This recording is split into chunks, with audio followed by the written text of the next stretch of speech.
Super Kicking It with Kelsi presents Two-Faced Wrestling Talk with Kelsi and Paul, brought to you by PWPNation.com, the reliable wrestling website for news and opinions. And now here's your host, Kelsi. Hi, and I'm joined, as always, with Paul. And we've got so much to talk about. It's an exciting week of wrestling, and it's going to get even more jam-packed with the shows leading up until Wrestlemania week. It's a really great time to be a fan because there's so much to watch. But before we get into this crazy week of wrestling, we've got some exciting news. Yeah, some big news for the podcast. If you're watching us on YouTube, you may notice the decorations right in front of us. We are happy to announce that St. Arnold Brewing Company out of Houston, Texas, has joined us for Two-Faced Wrestling Talk, and they're going to be a part of the show. So we're going to toast them. Woo! And open up. You're going to have a lawnmower, and I'm going to have an Art Car IPA. So, here we go. Oh, gosh. Cheers. Cheers. I'm so excited about this.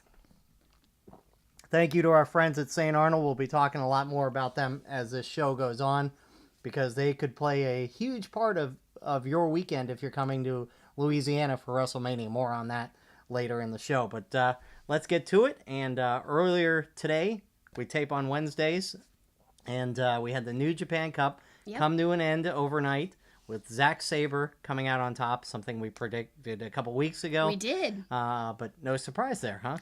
I'm not surprised, and I think it's the right move. I think it's an exciting move. It's going to be a fresh matchup for Okada, because that's who he said he wants to face, because the winner can pick who they face.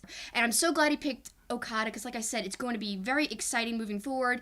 I loved just how he was being very heelish. He beat some really big guys leading up into the finals. I mean, Naito, Sonata, Ibushi. You got your top New Japan guys that he kind of went through and made them all just tap out.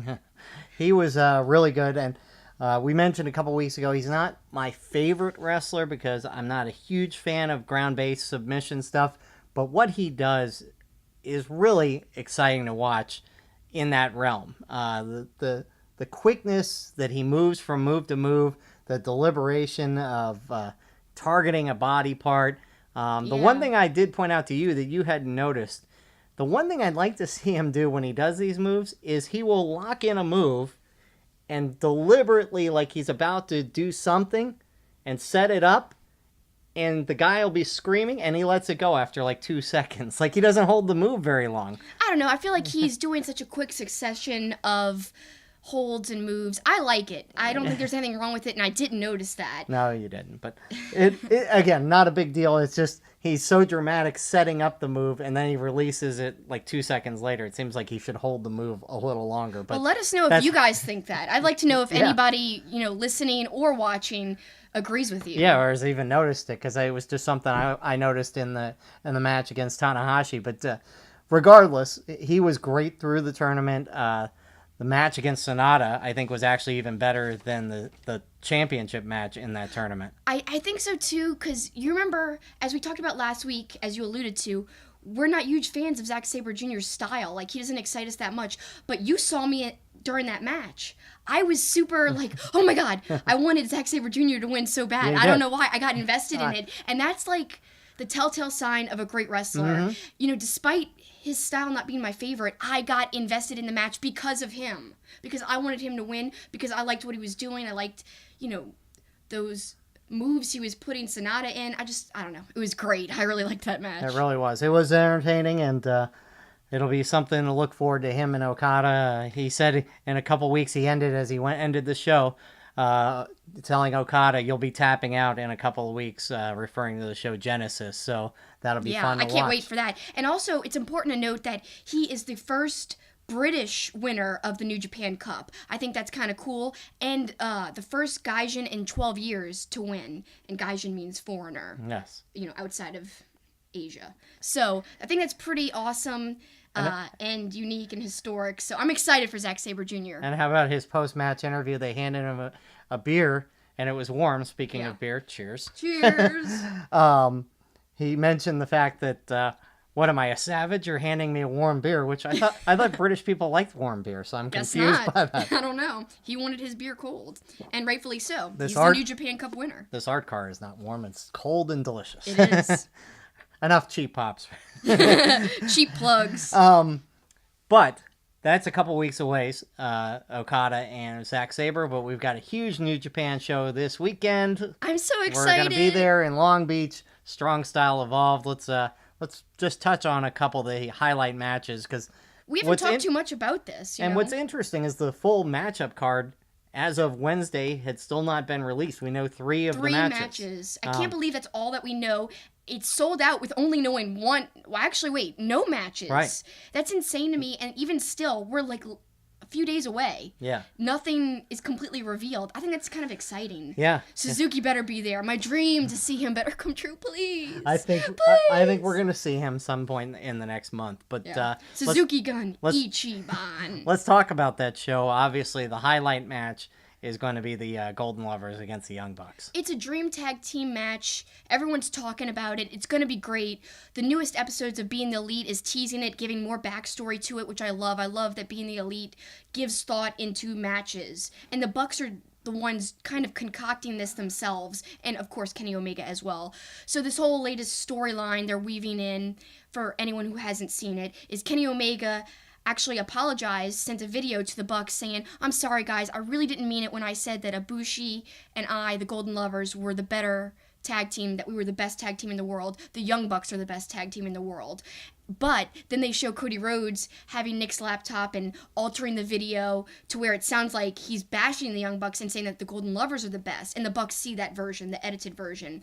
But Nick doesn't believe it. He kind of thinks something's amiss. So we'll have to see. I feel like this paints a story of essentially we're going to get this awesome match, but at the end I feel like something will be revealed and the Elite will get back together and make up, which will be great leading into Supercard of Honor. Another layer of storytelling going forward, and I'm hoping we'll see the Young Bucks on, Team Kenny. Or is that, that's all just wishful thinking for you. Well, whatever. It could happen. All right, so let's say that happens. Let's say all that happens.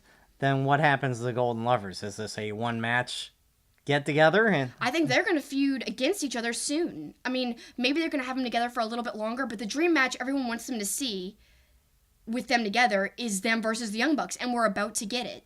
So once that happens, to me, that's the main match I want. After that, Ibushi and Omega have had great matches in Japan and DDT against each other, and they can again. So I feel like that's what we're going to be leading up to after this. Well, another match that's getting high billing and should be a really exciting match is the IWGP US Championship. Switchblade Jay White against Hangman Page. Two really young, up-and-coming, athletic guys. I'm really looking forward to this match. I think they're going to be flying all over the place, and I think it's going to be awesome. And I think we're going to see big things from Adam Page. Like I said, we've been talking about this the last couple episodes. He's in the midst of a singles push. It's obvious. Now, he might not win this first match against Jay White. They might have a series, I'm thinking. Mm-hmm. That's just my personal opinion on it. But I do think eventually he actually might win the U.S. title.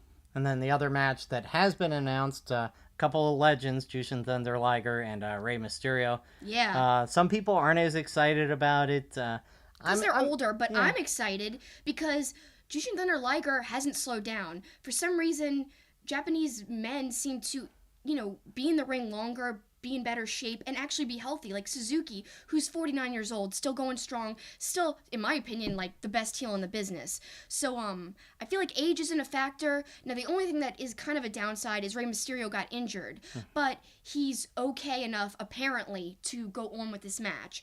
And so I applaud him for obviously still doing the match because everyone's so excited to see it. And I'm really looking forward to it because it's two legends. Yeah, I mean, I'm not overly excited about the match, but to see Thunder Liger in person, a legend. I've seen Rey Mysterio in the past. Obviously, he's tremendously skilled. But, yeah, I mean, it's not the most exciting match to me, but to get to see a legend, I think is going to be pretty cool. Well, heck, I'm excited. I don't know what's wrong with you. Check your pulse. No, it's all right. It's a little slower after the beer, but... Whatevs. We started this segment talking about Zack Sabre Jr. Winning the New Japan Cup. We're going to see him in a few days. We're going to see him on Friday. because before we go to the Strong Style Evolved show, we're going to the PWG show Yep, on time Friday. is a flat circle. Yep, not in Reseda like they normally are. Overbooked. We've talked about that. But we're going to see Zack Sabre Jr. going against Matt Riddle. And if you've not seen Matt Riddle, he's amazing. He's awesome, and he wrestles barefoot. He does. I love that. He is such a natural in the ring. He picked up wrestling so quick because he has a background, obviously, in MMA. The way he just caught on to the business is incredible. A lot of people are kind of comparing Ronda Rousey to him. Like, they think that she's going to be a natural just like he was. They're both really great athletes. He's so skinny and agile. I don't know. There's something about him. I just like him. And he's a bro. He's a bro. Yeah. Bro.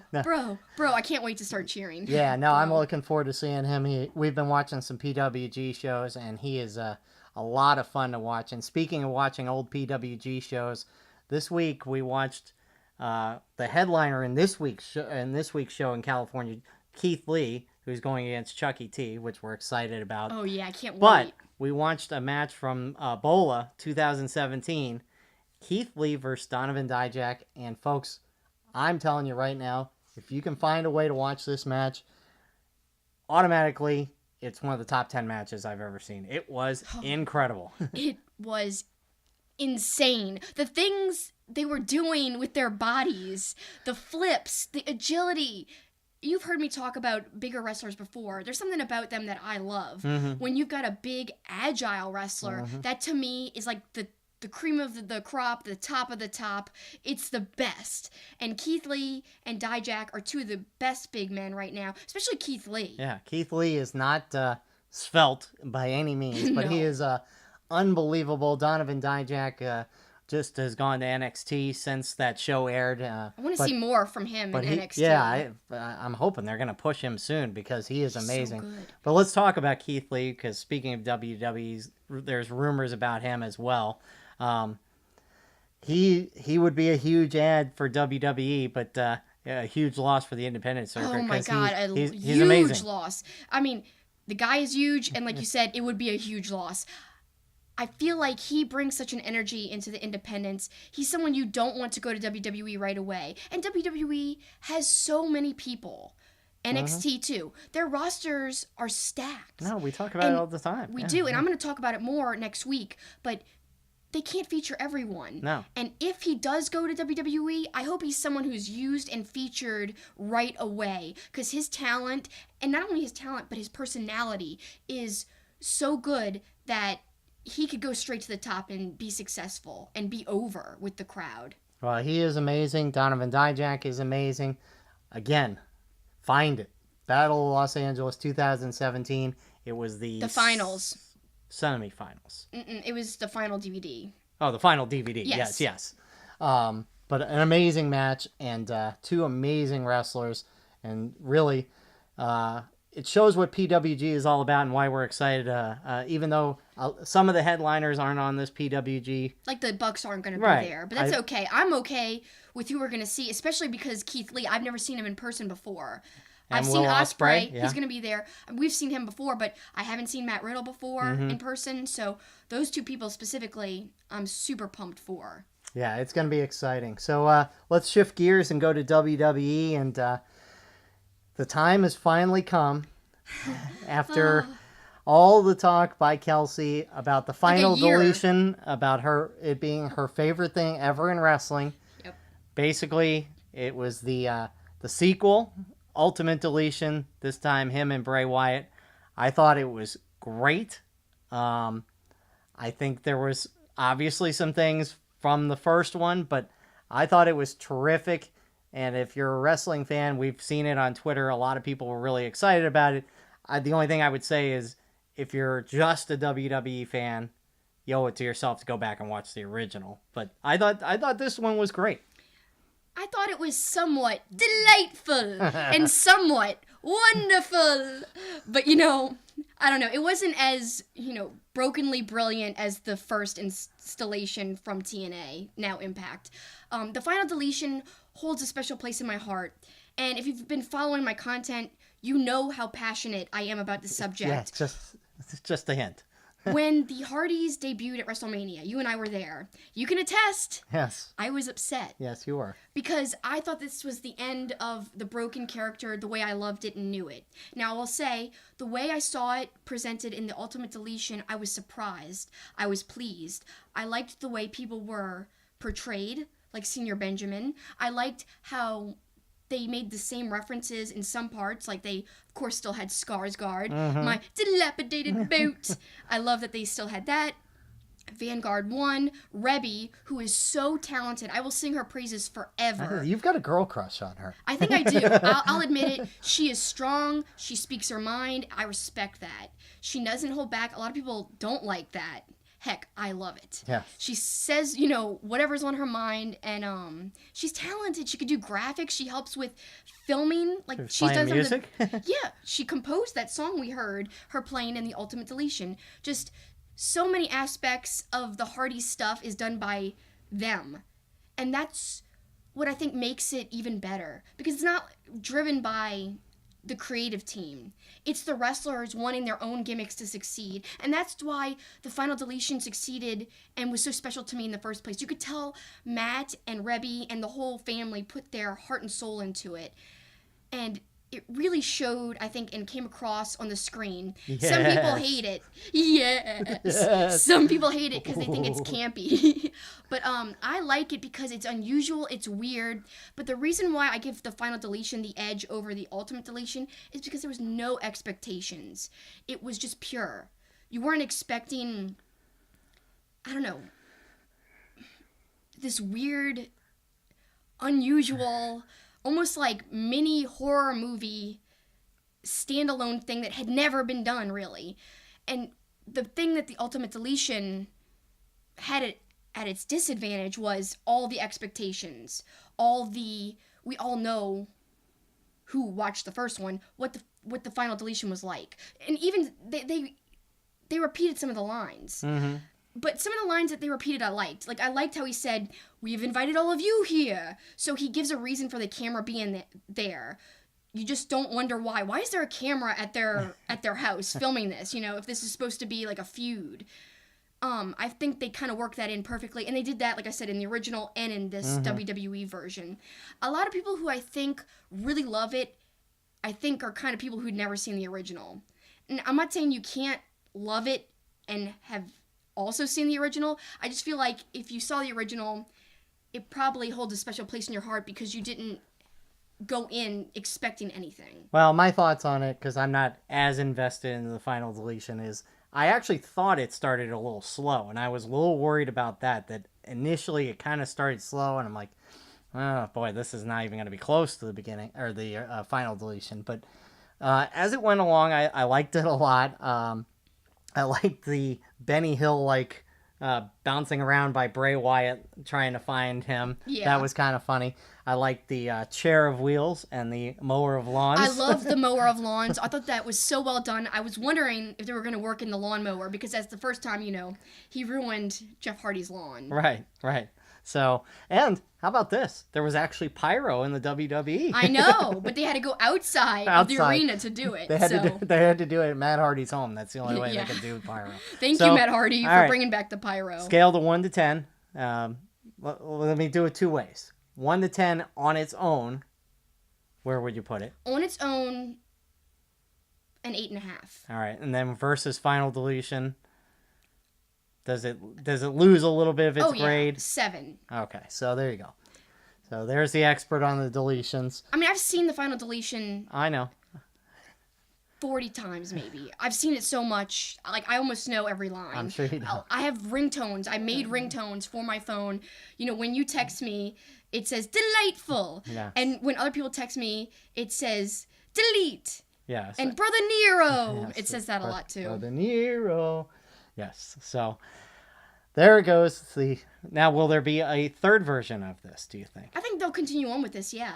Not with Bray Wyatt per se. No, I think they're going to do these standalone things because it was received so well by the mass public. Just don't overdo it. Don't Make overdo it special. I do also like that. I think they're going to do something special with Bray Wyatt now because if you remember the whole Lake of Reincarnation, Yes.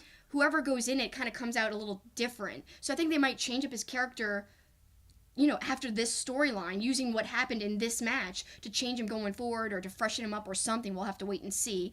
But the one thing, I didn't mention this before, let me quickly add, that it wasn't as serious as the Final Deletion. Now, the Final Deletion is absurd, but Matt Hardy seemed more serious, and to me, the feud seemed more real. Yeah. It seemed like it had more meaning, because it was brother against brother, and they were fighting for, the family name, and I don't know, it just seemed more personal to me. This one, it was kind of, their feud has been going on so long in WWE, him and Bray, and it's not as fresh as the Hardy versus Hardy angle, in my opinion. One other thing to talk about on Raw, it was the Lesnar-Roman confrontation. I thought it was pretty well done, although there's a bit of ridiculousness that the U.S. Marshals come out and Roman beats them up, and he's not in trouble for beating up U.S. Marshals. Apparently, Brock Lesnar's in more trouble for going overboard and beating up Roman. But I thought it was okay. I had to laugh. We both had to laugh. As much as they want to make Roman the good guy and Brock the bad guy, Brock got cheered, and the more he beat up Roman, the more people cheered. You deserve it, they said. Yeah. They said you deserve it to Roman for being on the stretcher. Yep. He might get booed next week if Brock's even there, but Roman will probably get cheered, maybe a little bit. At least half the arena, I think, will end up cheering him after this. To me, it's just, you could see it coming a mile away what they're trying to do. It's just hard for people who know so much about wrestling to suspend your disbelief this much to actually buy into, Roman Reigns, poor guy. It's just, it's an angle, it's a typical angle, but it was fun to see. And we'll talk about Brock. They're trying to make him a heel. We'll talk about heels a little later in the show. And then finally, the other big news this week in WWE, the return of Daniel Bryan. Yes. I guess we must talk about it. Yes, we must. I'm mixed on this in the regard that I just don't think neck injuries are something to mess around with, but he's gotten enough clearance from enough different places, so I guess we'll go full steam ahead with this. Yeah, I don't know how to feel, really, because he is taking a risk, even though he's cleared. Although, apparently he's been cleared for a very, very long time, and the only people not clearing him was WWE. This brings me to my next point. I feel like they cleared him to prevent him from leaving. Because he was cleared by so many outside doctors, I feel like it was probably in the cards for him to leave if he wasn't going to get cleared by WWE. Now, will he actually ever leave? I don't think so. With Brie, his wife's strong relationship with the WWE, her and Nikki, they've got that show, and they're really highly valued there. And now that Bryan is back in the ring, and they kind of think pretty highly of him there, I just don't see him actually leaving ever again, which kind of sucks for independent wrestling, and we'll talk about that a little bit later. Yeah, we've got several questions about Daniel Bryan when we get to our question and answer segment. Well, Daniel Bryan is a big return. Another guy that we're hopeful to see soon, and he's working his way back, is Big Cass. Now, a couple months ago, Kelsi had a chance to catch up with Big Cass and ask him about his imminent return. My whole life, people called me short. Well, today I'm joined by somebody whose height is talked about just as much as me. And he is 7 foot tall. You can't teach that. It's Big Cass. Thanks, Big Cass. You went through a struggle with your injury. What do you look forward to about getting back in the ring and on the road? I miss the road. I miss being in front of the fans in the WWE universe. I miss being on Monday Night Raw every Monday. I'm just really, really itching to get back. I've been itching to get back since I had surgery. Just been constantly on my mind since I got hurt is just getting back and coming back to WWE and entertaining the fans once again. Well, I wish you a very speedy recovery. Thanks so much for your time. Thank you. Take care. All right. I was so lucky to be able to talk to Big Cass, and he was big. Like, that's not an understatement at all. Oh, you're tiny. I am, but, he just seemed extra, extra big and tall. I don't know. It was a good interview, and I wish you could have had more time with him, but obviously at that WrestleMania reading event, it was kind of quick getting things through there. And, of course, that broke, if you remember, the day the news came out about Enzo. Yeah, I know. That was a big deal, and even a kid in the crowd asked him about Enzo, like, are you still friends? And Cass was like, we're not friends. Yeah. We're not friends at all. Yeah. So that was kind of interesting and very controversial day to talk to him, but he couldn't have been nicer, and we're really lucky to have talked to him. Yep. And when we come back, we're going to talk about even more, including our extended discussion, which now has a name. Yeah. Our awesome Two-Faced logo was created by artist Eric Hudson. Check him out on Facebook at Eric Hudson Illustration. Hudson is spelled Hodson. He also has a Patreon where you can directly support his wrestling artwork, which is based off of comic book covers. His Patreon is patreon.com/HeyMelby, HeyMelby. Also, go to webtoons.com and subscribe to his new comic, The Dreaded Dinosaur Man. His art can also be purchased on Store Envy. Thanks, Eric. We love your logo. What? Hey, Jim, where does Wrestling Discussions live? PWP Nation? That's correct. PWP Nation is the #1 source for all things professional wrestling. They have great articles, podcasts, and overall great wrestling content. No dirt sheet rumors, just articles and facts. You can follow PWP Nation on all social media platforms like Facebook at facebook.com/PWP Nation. You can also follow them on Twitter and Instagram, with both using the same handles, which is at PWP Nation. Radical. And please go to Apple Podcasts and subscribe to PWP Nation Network, where you will find all the great podcasts like Offended, Beer and Money, and many more. And please give us a Dave Meltzer rating. Give us that 5-star rating. That's right. Go join the community today to get the best content for your professional wrestling needs. PWP Nation, where wrestling discussion lives. Hi, everyone, and welcome back to Two-Faced Wrestling Talk. Just want to remind you that you could find us on all social media platforms, including Facebook, Instagram, and Twitter at Two-Faced Pod. TWOFACED-POD. Please tweet us your questions, your thoughts, any feedback about our show. We want to hear from you. It's a two-sided conversation. And now it's time for our extended discussion about all things wrestling. And finally, we have a name for this segment. It's called Heads and Tails. Why is it called Heads and Tails, Kelsey? Well, to harken back to our very first episode, we discussed why we called our podcast Two-Faced, which comes from my love of Batman the Animated Series and the really awesomely drawn character of Two-Face. You know, half his body is one way, half his body's the other way, different colors, different looks, just like his sides of his personality. Because one used to be good, then one went crazy. That's why you and I have different personalities, different viewpoints on wrestling, and that's why we kind of named it that way. We based our logo on that. And now it only makes sense to harken back to the logo, to the two-face thing with flipping a coin, heads and tails. Two different sides of things, two different opinions. We agree sometimes. But sometimes we don't. We'll see how that goes here. Well, in this subject of heads and tails, we're going to talk heels. And that's the subject of a Twitter poll we put out there late last week and into this week about who is your favorite heel, and what were the choices and how did it come out? So our choices were Cody Rhodes, Suzuki, and Kevin Owens, and then I had one that said other, because you can only list 4 choices, and obviously I kind of wanted to represent one major person from each big brand that I could think of that most people watch. And the one that could have had 2 easily was WWE, because The Miz was an option that people said a lot on other. I told them to leave comments with, if they had someone who wasn't listed to say who. And a lot of people said The Miz, which I agree with. He's a great heel. I'll say who finished last.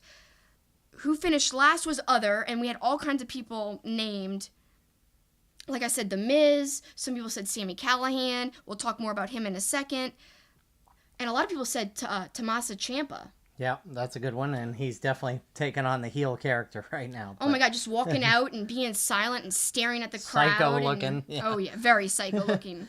Then third place, we had Suzuki, and second place, we had Kevin Owens, and first place, who we have been talking about constantly because his heel work is so good, Cody Rhodes. Makes sense, I think, because he really seems legit unlikable.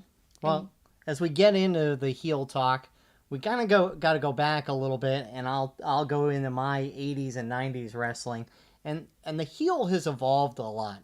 Now WWE may try to push a heel, somebody else may try to push a heel, but the fans have more of a say now in who's a heel. In the 80s, it was clear cut. They'd trot out the Iron Sheik. He'd go, America, you know.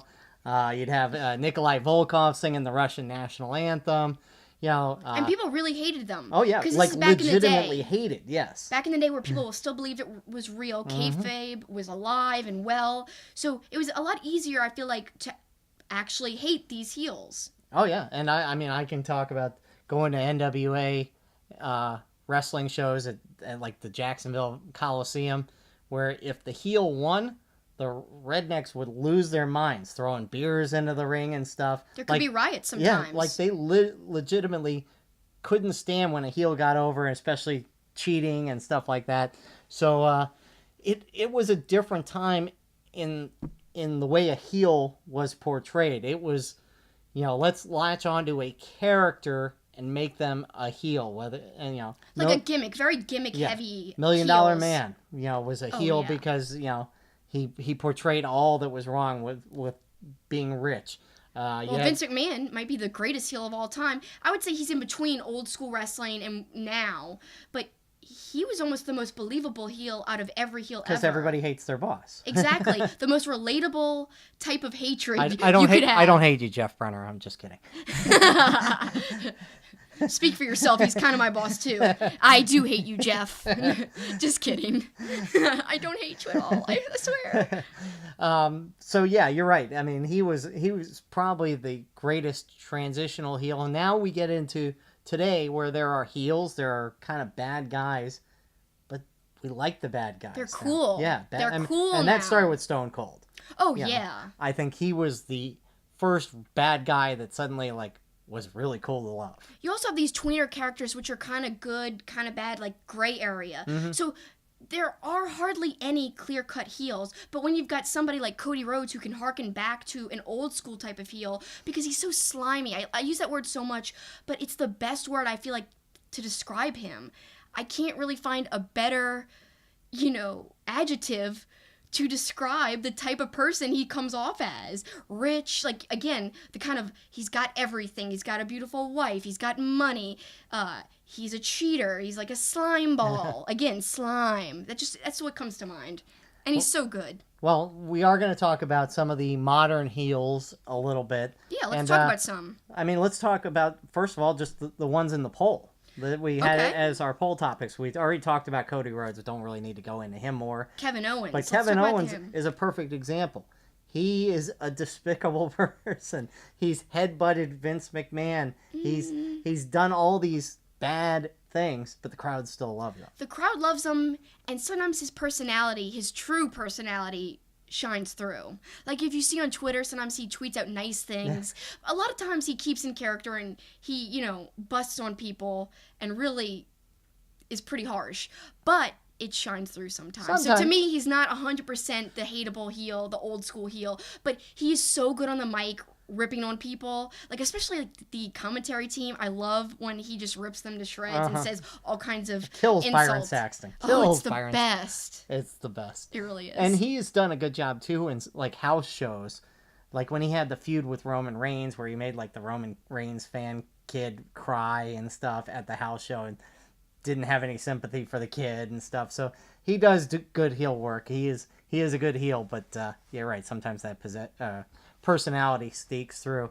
And then, of course, Suzuki, who we both love. Suzuki, I always say this, and people laugh when I say it. He's so evil, I love him. It's just such two different things to combine, like you love him because he's evil. Yeah, because there's just something so brutal and scary about him, and you hardly ever see heels like that in this day and age. And someone really made a really awesome, astute observation. They said, some of the other heels listed in this poll, they do things just for pops.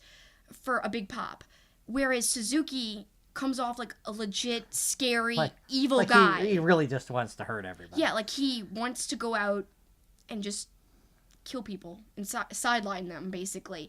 And I love that about him because it makes him believable, and that's one of the best parts about him. Well, I think when we talked about a little bit, the WWE's trying to make Lesnar a heel. He really, in real life, is kind of a heel. He doesn't want anything to do with WWE stars. He doesn't want to be friends with anybody. He's kind of a loner. On the flip side, he's not a heel because he's a good family guy and stuff like that. And he's so athletic. But people love the Suplex City thing. Yeah. So it's like when people latch on to something like that, they get excited, and that's why they don't really hate them. Right. They're not really a true heel because the audience just loves what they're doing so much.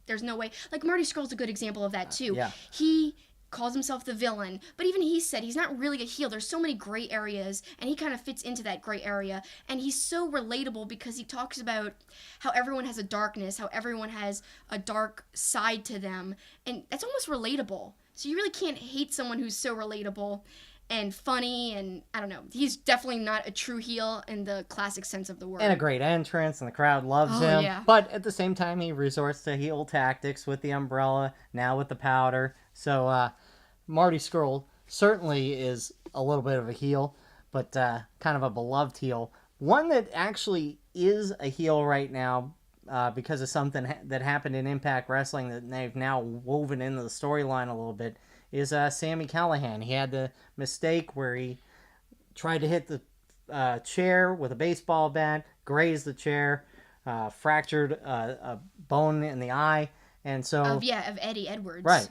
And he almost lost his sight. Yeah. Really, for real. Now, initially, we've even talked about it on the show, he apologized for it. Apparently he apologized in private and somewhat in public, but now he's going all into this heel mode. Full on heel.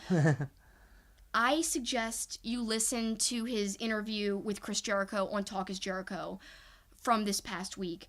It is so good. He spends the whole time talking about how angry he is and mad he is at people attacking him for this. And he's definitely in heel mode, but there's a lot of truth to what he says. It's kind of gray. I don't know if he's being serious, if he's fully in character. And whether you love him or hate him right now because of what happened, he is what everyone is talking about. And I think that just kind of plays to the fact that he's doing something right. He's using this terrible situation, this bad accident, to his advantage. But a lot of people hate that. So it's a double-edged sword. But again, it's almost like legit heel heat, like old school heels would get, because he's running with it. But this is no different than we've seen other wrestlers get injured, and the wrestlers who accidentally injured them use it to their advantage, like Owen Hart. He broke Stone Cold's neck. He was bragging about it. This is not anything new, guys. This is something that's happened. I like it because, use it. Yeah, it happened. Yeah. Impact is going to definitely benefit off of this. In fact, the episode where that happened, I think, was like the highest rated episode of Impact in the last year. Well, much buzz. We talked about Tommaso Ciampa.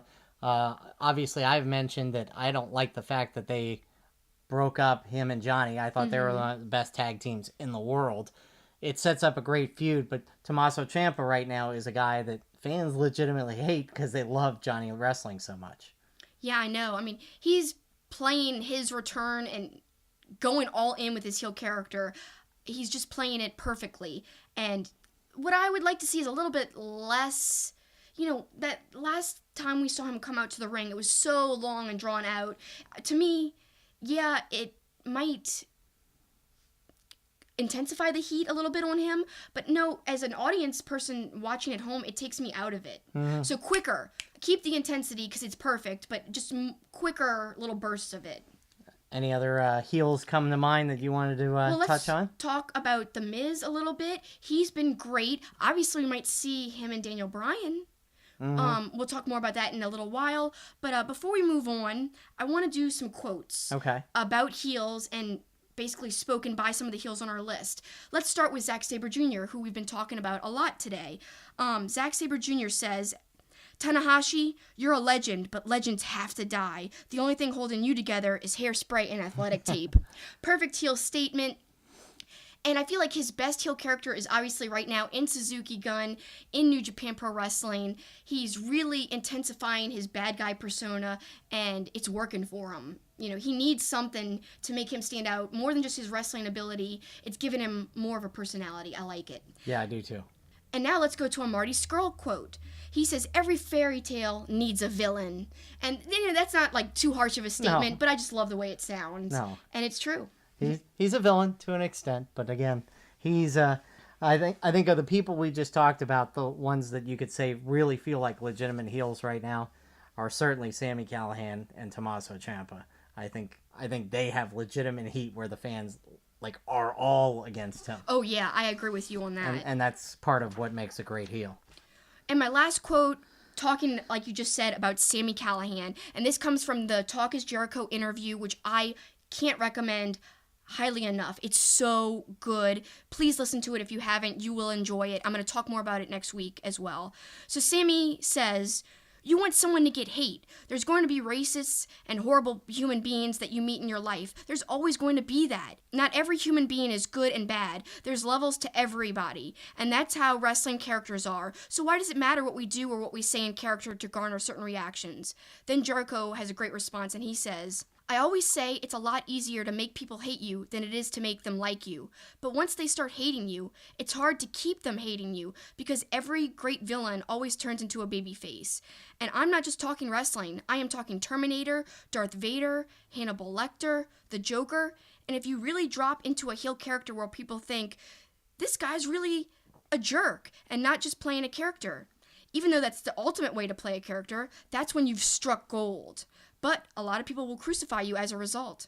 And they go on and on about Sami talking about how he's in a weird point right now, blending his real life persona with this wrestling persona, and it's like kind of blurring the lines a little bit. I love the whole conversation, and it really is a great quote for this heel discussion that we just had. And like you said, it's right now one of the things that's gold right now for Impact because they need eyeballs and they need people talking about them, and certainly Sami Callihan has given them that in an inadvertent way. Yeah, I think they're going to capitalize on it too, I'm sure. I can't wait to see if they are going to have a match that brings all this together.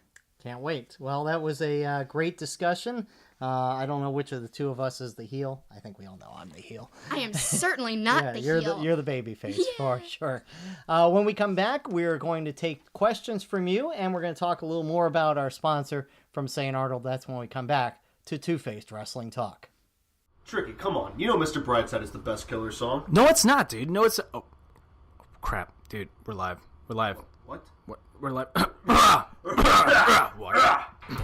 Hey, it's Tricky and Stoutsy from the Offended Podcast, produced by PWP Nation. We're basically the Seinfeld of podcasts. And just because we are produced by a professional wrestling site doesn't mean we are a professional wrestling show. Recorded in the glorious Cockpit Studios, we are actually a show about anything, and sometimes just friends drinking and discussing life, pop culture, and sports, but with no filter. Anything goes on Offended. You can find us on Apple Podcasts under the PWP Nation Network, along with other great PWP Nation produced shows. And if you like our show, head on over to prowrestlingtees.com/offended-podcast to buy our shirt. Support us, eh? You can follow Offended on Instagram at OffendedPod, and us on Twitter. You can follow Tricky at Trick1042, and myself, Stoutsy, at J_Stout09. And thank you for listening. By the way, Jim, all these things I've done is the best killer song. Erroneous! On all accounts. Welcome back to Two-Faced Wrestling Talk, and we once again want to salute our newest friend, St. Arnold Brewing, out of Houston, Texas, our first sponsor on Two-Faced Wrestling Talk. Thanks to our friends at St. Arnold. Delicious as always. And we want to remind you, especially for those of you coming to Louisiana for WrestleMania week, St. Arnold is available only in Texas and Louisiana, so come down and order a St. Arnold at your favorite bar. We'll come up with a list of some of those bars to get to you before WrestleMania, so you'll have an idea how to support one of our sponsors. Once again, St. Arnold, thank you again. Thank you so much. Got the St. Arnold shirt, the St. Arnold beers. I like that our first sponsor is a beer. Me too. That's always a good one. Fancy Lawnmower is what I'm drinking. Yep, I've got the Art Car IPA, but I can recommend the Alyssa IPA. They've got their Icon series, which comes out every month. They've got the Raspberry AF now. So lots of good choices. Support our friends from St. Arnold if you're in Texas or Louisiana, where it is available. But now it's time for questions and answers. We appreciate you posing some questions to us, and we'll give you our best answers. And Kelsey's got the first one. Yep. Our first one comes from Brian H. Waters at Brian H. Waters on Twitter. What's the one person you want to see Daniel Bryan face? I think the obvious one is, to me, The Miz. Mm-hmm. I mean, they built up all that heat on talking smack, and you wondered if there was a hope at that point that Daniel was going to wrestle again. because they built up such a great storyline. And at the time, you're thinking, all right, this is all going to go for naught. Is it Daniel Bryan motivating The Miz to be a better wrestler?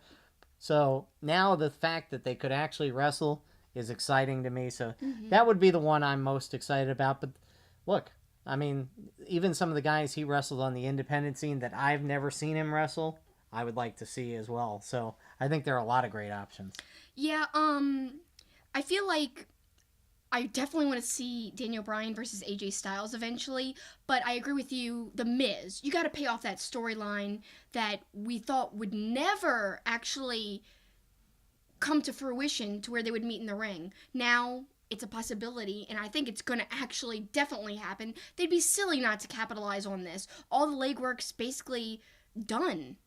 I mean, it's going to be great when we finally see them come face to face. Yep, I see that as a potential SummerSlam match. If Daniel is healthy. Now, if he was outside of WWE, which I don't, like we said earlier, I don't think he ever will be back outside, but man, wouldn't it be great to see him versus Suzuki? That's what I would love to see. A brutal match, because they're both like strikers and good at submissions. I think it would be flippin' awesome. Yep, that would be a good one. All right, this one is from John D. at JCD1219NY. And he asked, now that Bryan is cleared, did WWE become more appealing for the pending free agent class of 2019? He mentions Omega, Naito, the Bucks, Cody, and Lethal. Well, this is an interesting question. I actually don't think it's going to make coming to WWE any more appealing, because you're still going to have the big factors that make WWE unappealing, like lack of creative freedom and not being able to go all out in the ring. So somebody like Kenny Omega is going to come into WWE and automatically probably be held back. He won't be able to do his finisher most likely, and he will have to rein in his promos.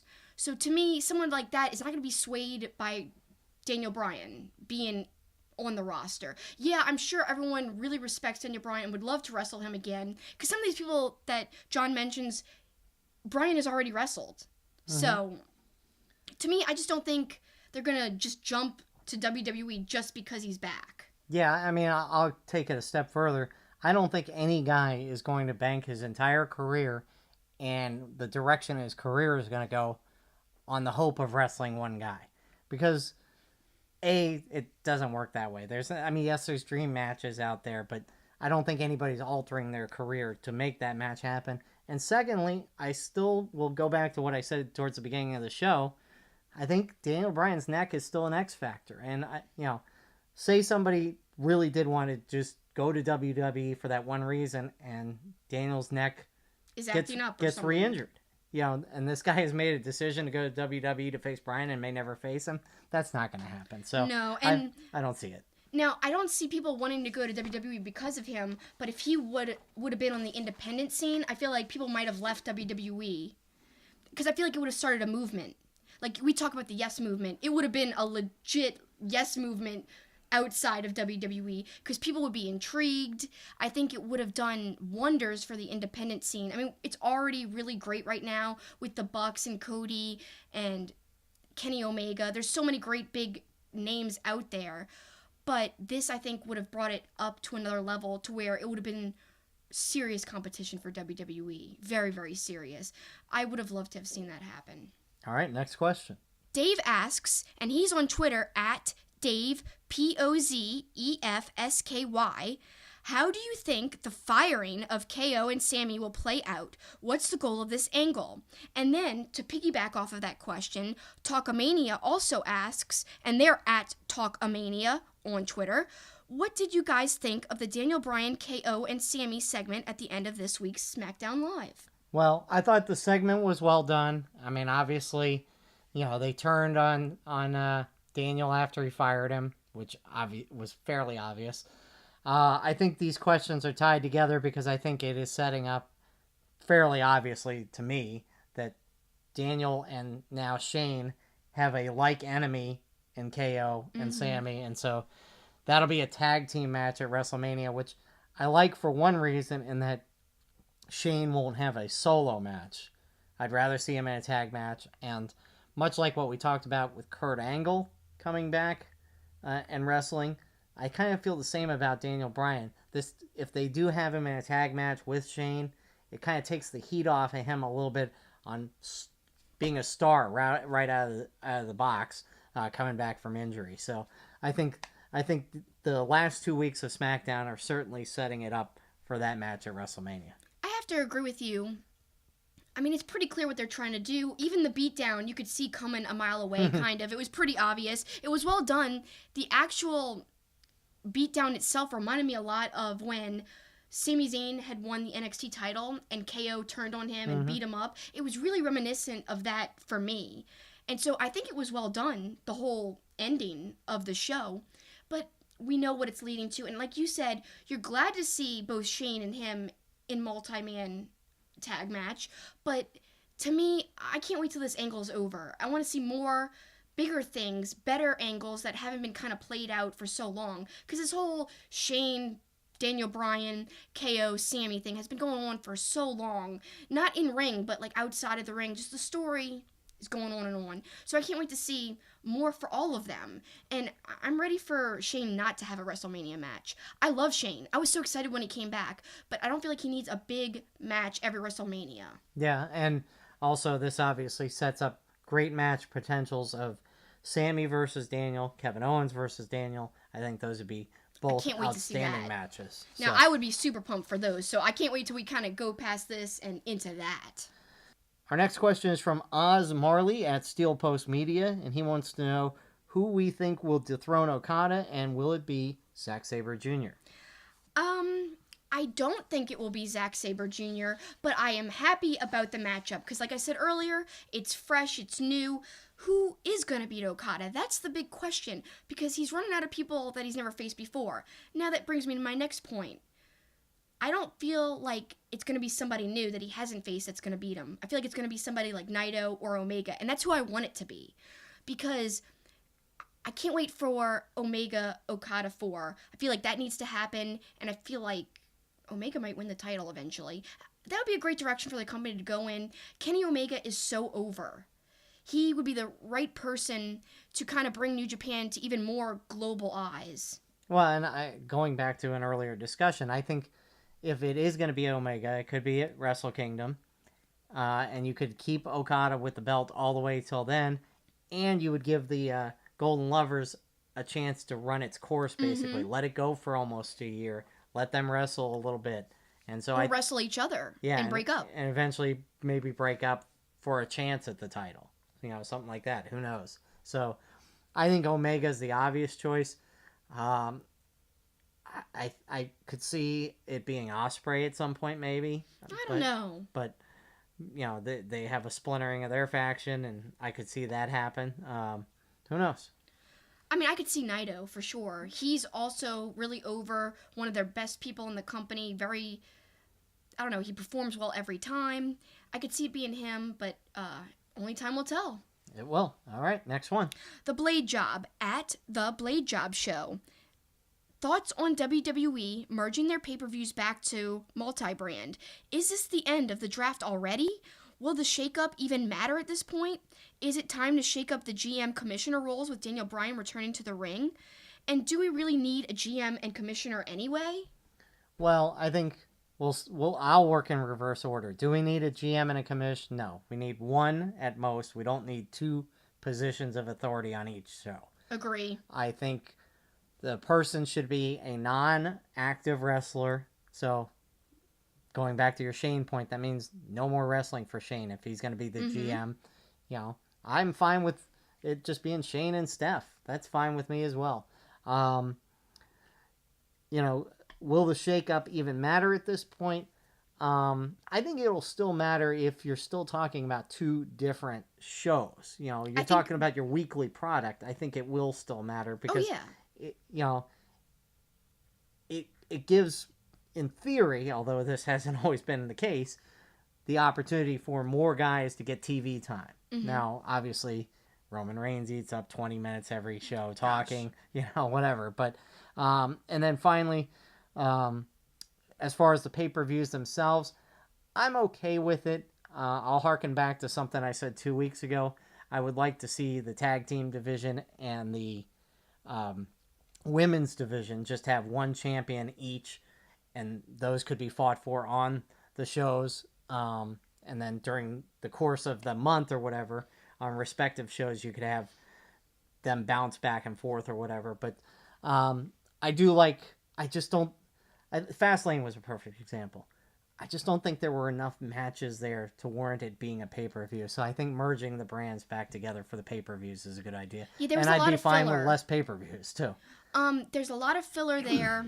The only bad thing about this merging for the pay-per-views is the longer length of the pay-per-views. 4 hours is a long time to sit and watch WWE, because Raw is 3 hours, and even that's really difficult some weeks, like extremely hard to sit through.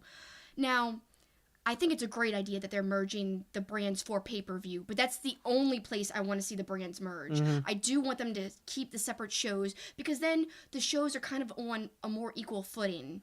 If there is no more separate brands, I feel like SmackDown will, of course, become the B show again. And I don't want that. No. I feel like this gives opportunities for shining for certain superstars. But, like you said, when you come to the pay-per-views, it makes things so thin. People have feuded against each other in the very, very thin, like, tag team division and women's division multiple times over and over again. This will be a good way to mix that up on pay-per-view, and I'm happy about it. 4-hour shows are fine if it's SummerSlam and a big pay-per-view. I don't think we need 4 hours for Great Balls of Fire. Agree. All right, our next question is from Cinema7 Podcast. That's at cinema7_podcast. What do you guys think should happen to Nakamura and Styles after Mania up until SummerSlam? That's hard to say. I'm not big on speculating angle-wise what's going to exactly play out. I'm just happy that the match is happening. I could see there being more than one match, a series of matches, which will be entertaining to me. And I like the whole angle that they're doing with the mutual respect. I like taking that direction for their feud, and I do want to see it continue for a couple of matches. I don't really care who wins. I'm just happy that we're going to see it. Yeah, I feel the same way. I can see Nakamura winning the belt at WrestleMania, and then that gives him the opportunity to face some guys, but he's already faced some of them a little bit. So, yeah, I would like to see the Nakamura-Styles feud go for a couple of pay-per-views if possible. Different styles of matches. Those two are perfectly suited for an Iron Man match, I think. And maybe like the rubber match would be at SummerSlam, perhaps. Yeah, that would be really good, I think. So we'll see what happens first off at WrestleMania, and we're both very excited about that. Our next question comes from Chibs at Chibi Halloween. And thanks so much for supporting me all the time on my personal brand, Super Kicking It with Kelsi, on Twitter, Facebook, and Periscope and Instagram at Super Kicking It with a G, SuperKickingit. She's always tweeting with me, and I really enjoy all of our conversations. Thanks again for sending in this question. She asks, just finished watching the New Japan Cup. What's your opinion on the KES challenging Sonata and Evil for the tag titles and the match between Los Ingobernables and Suzuki Gun? Well, I love the Killer Elite Squad. I think they're so fun and intense, which they should be. They're huge. I know you like what Lance Archer does when he comes to the ring. Yeah, the entrance by Lance Archer makes it worth it right off. And speaking of entrances, Evil's entrance is awesome, and everything is Evil. So, I liked their match before, so I'm looking forward to them going at it against each other once again. And of course, Suzuki-gun, we know what that means. So yeah, I'm excited about both of those feuds going forward. Me too, and it's obvious that LIJ and Suzuki-gun are feuding because there seems to be tension between Suzuki and Naito, the two leaders of the two different factions. And so I really want to see that match against each other. When's that going to happen? It could be at a big show coming up, I hope. Well, great questions once again, and we hope you liked our answers. And so now it's time to close out the show and send them home. And Kelsi, what are you sending them home with? Well, I kind of want to talk a little bit about Dave Meltzer. He's one of the most controversial guys in wrestling, and that's hilarious when you say that out loud. You wouldn't think it. A wrestling journalist is controversial. He's got more heat than some heels in wrestling. Heck yeah, it's true. It's It's odd, but it's the reality we live in today as wrestling fans, because kayfabe is dead. The internet day and age, sometimes people get really angry at other people's opinions. Dave Meltzer, just like everyone else, has a right to an opinion. And I, for one, I don't always agree with him, but I enjoy hearing what he has to say, like his star ratings for matches. You know, it's subjective. A match that I could think is 5 stars, you might think is 1 star. But, you know, why should we take Dave Meltzer's opinion seriously? Well, for one, he's seen hundreds and hundreds and hundreds of matches. He's made his career out of watching wrestling, and he's really one of the pioneers of wrestling journalism. It didn't really exist too much before him. He kind of brought it into the spotlight. So I feel like, I don't know, I like him because of that. And he just released his Wrestling Observer Newsletter Awards, and I was happy to see some of the results. New Japan was in the top of a lot of the award categories, like Omega and Okada getting some really big wins in different categories. Very happy to hear that. Check out the Wrestling Observer newsletter for more of the results. So one of the awards that New Japan kind of was at the top of, Best Wrestler of the Year, and the top place went to Okada. That was great to see and definitely well deserved. Another award, I was listening to Killing the Town this week, and they were talking about how Don Callis actually won 3rd place for Best Wrestling Commentator.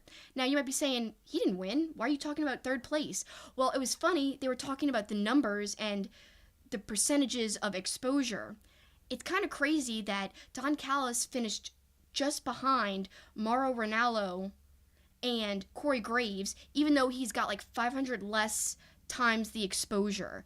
That's really crazy when you think about it. He's not heard by nearly the same amount of people as the other 2 who were above him, and he only finished within like 33 votes of the top spot. That says a lot about Don Callis as a commentator and how great he is.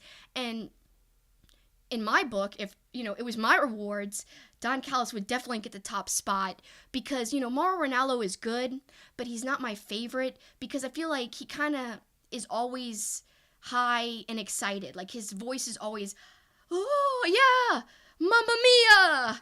I really don't like the whole Mamma Mia thing. I think he says it way too much. I think he's a great person. I do like some of his commentating. It's just sometimes he goes overboard for me. I much prefer the saltiness of Don Callis, and he would be my number 1. 7-star commentary. That's my boy.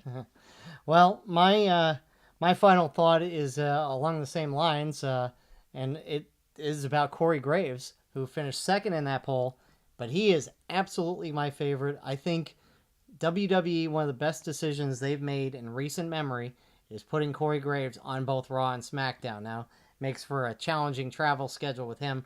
Luckily, Raw and SmackDown have generally been close in proximity to one another, but he is so good. He's intelligent. He is funny.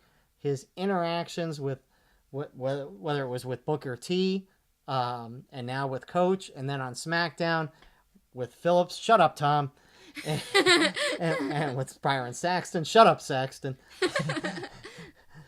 He's great. He's honest, and he knows the business, and some of his references are great, and sometimes fly right over your head or my head at some time.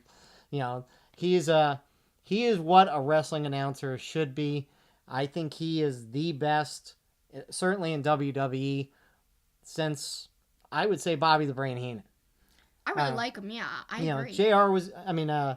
Jerry was good and funny, but he was more of a character. JBL, more serious, never really that funny. Corey is the perfect balance, and I thoroughly enjoy him. I'm glad he's with Tom Phillips because I think the 2 of them are 2 of the best together. I could do without Saxton, but at least Corey Graves gets on Saxton at every turn. So Corey Graves may have finished number 2 in that poll. He's number 1 for me. Good choice there. Thank you all so much for watching. We appreciate your time and that you're choosing to spend it with us. So do us a favor and please look us up on social media because we want to interact with you more. And you could do that by finding us on Twitter, Facebook, Instagram at Two Faced Pod, TWOFACEDPOD. And be on the lookout because we'll be doing a lot of content in the upcoming weeks leading up to WrestleMania, including bringing you some content from our shows we'll be attending this weekend, PWG, Time is a Flat Circle, and Strong Style Evolved, the New Japan show in Long Beach. Yeah, we're going to do something a little different. We're going to do like a mini podcast immediately following those shows, just a couple minutes talking about our thoughts. And of course, we'll have the big discussion about the shows next week on Two Faced Wrestling Pod.